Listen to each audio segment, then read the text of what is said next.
that's just about it from us two, and we'll pass it over to Keith and Tab. Right. The brains behind the outfit. Oh yeah.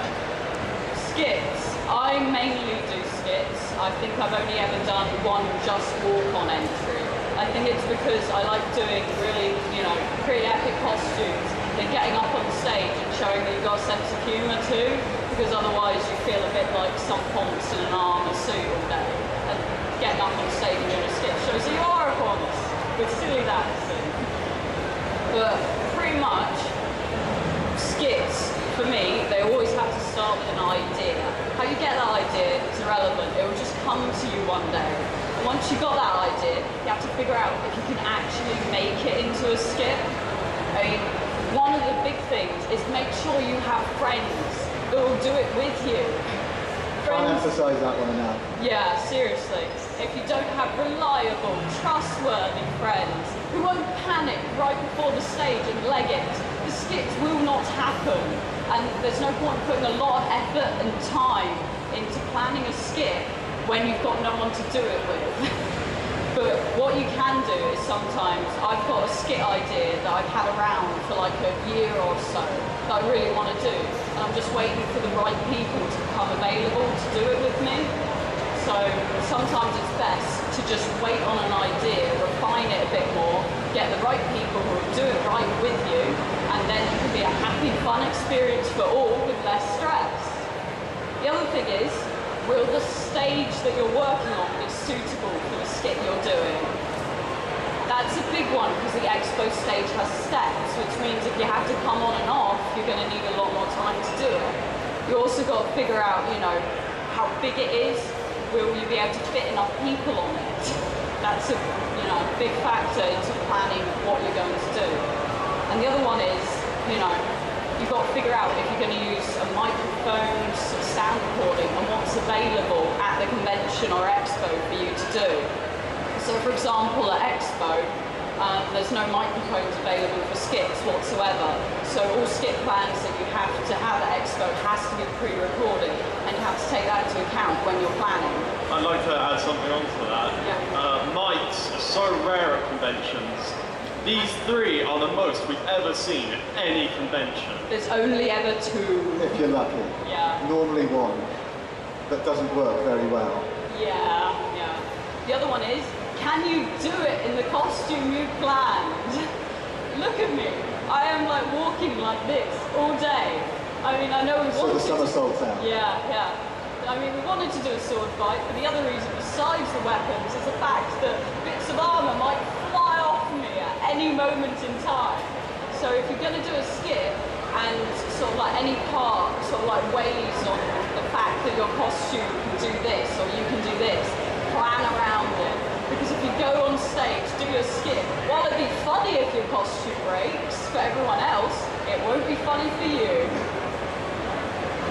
Also, make sure you can get upstairs. That's a really important thing. I've seen a couple of people who couldn't get up upstairs last time. This guy had to do a flying jump to get on stage. And we've seen people fall over onto the stage. Yeah, and so now we're going to go on to general things like scripting. Yeah, once you've got your sketch idea, you've got to sort of develop it, flesh it out, and come up with a script for it. You've got to remember that at most events, the maximum you'll ever have is 3 minutes, which may seem like a long time, but it's really not. So you've got to make the best of that time. When you're structuring your skit, you've got to make sure it's quite well thought out. You've got beginning, middle, end. At the beginning, you've got to set the scene properly, because you might know everything you need to know about your character, but the audience might not. So you need to quickly set things up so that people know what's going on. Then middle part, obviously, you've got to build up the skit, go through until finally you get the main punchline or climax of the skit, which is where hopefully everyone will either applaud or cheer, laugh, depending on whether you've gone for a comedy skit or a drama skit. One thing I would recommend is don't get involved in feedback. Also, when you've got your script, get someone to look through it for you. Someone who's, if possible, not directly involved in what you're doing. Because then that way they can go through and see if it is actually funny or not, and then Yeah, good point. Ideally, somebody who's not seen the show that you might be cosplaying from or taking the Mickey out of, then that way they'll be able to tell you if you're going wrong or not.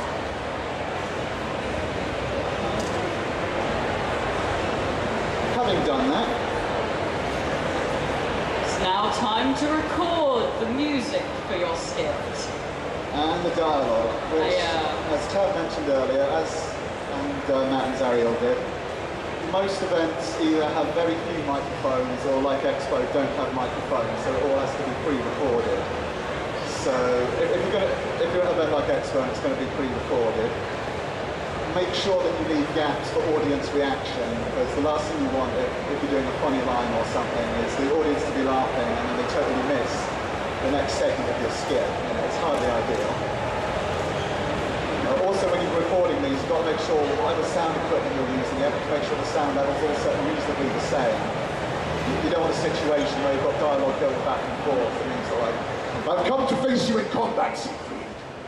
Okay. Yeah, and you don't hear the reply, and it completely ruins the effect of the entire skit. So you really need to check your audio through, and as loud as possible as you can do without hurting your neighbour's ears. Because sometimes what you'll find is on your sound system, like when you normally listen to music, your skip music will sound perfectly fine. But the second it's on the big stage, there's this fuzzy background noise that means that no one can understand you. And then, it could be the best skit in the universe, but if no one can actually hear what you're saying, they won't care. Yeah. And we're going to go over mics and things. Well, briefly, it's quite easy these days to record your dialogue. USB mics, for example, are good quality ones, are really cheap to get hold of. And you can record good quality. What I would recommend is getting some sort of pop screen as well, which is a screen you put in front of the microphone in order to deal with a unique aspect of modern technology where P and S noises come out really badly on sound recording unless you've got this pop screen in the way. They're also really cheap to pick up. Or you can make your own one out of all you need is pretty much, it's when you're talking into mic and you're going, when you're saying, making things, pop. When you're like pop, you will hear that at the end of the P, there's sort of like a slight hush noise over the mic. To prevent that, to make yourself more understandable, you make a pop mic, which you can make easily with just a wire coat hanger with a pair of tights over the top, and that means it will really improve the sound quality. Another thing, if you're using mics, you've got to make sure that you're holding them close enough to your mouth so that they get picked up and people can hear you. I can hear myself, so... You've got to make sure that everyone else can hear you as well, because failing that in a noisy venue, it's very hard to try and project your voice. It hurts. Any more on that? Yeah, I've got another note. When it's like, get your skit submitted in time. I know that sounds stupid, but places like Expo, the Masquerade and everything fills up so quickly. Especially we're talking like mainly the parade and like it's expert positions now. But if you want to do a good skit, there's no point like, oh yeah, I made this really great skit and everything, and then you get there and the time has passed for you to actually submit it. So find out when that has to be in and make sure you've got it all in. All the closes were actually done by 2 AM, was it, this time? All the places for like skits and stuff were gone by 2 AM. So you have to be a night thing to get a place. Yeah, I mean, with a lot of events these days, due to the growing popularity of the Masquerade events and the sort of like skit omake events at conventions, it's now got to the point where, you do have to submit in advance. Gone are the days where you can just turn up and say, I've got this great idea and I'm going to go on stage and do it. You can't really do that anymore. Yeah, I've done it a couple of times. Yeah, it's really stressful turning up on the day. So if you can get a place in advance, do it. You stalk the internet for hours beforehand. You're waiting in your chair for that submission. And you're in. It's 1 minute past midnight, just in case their server's out of time with yours. Then after you've got it recorded,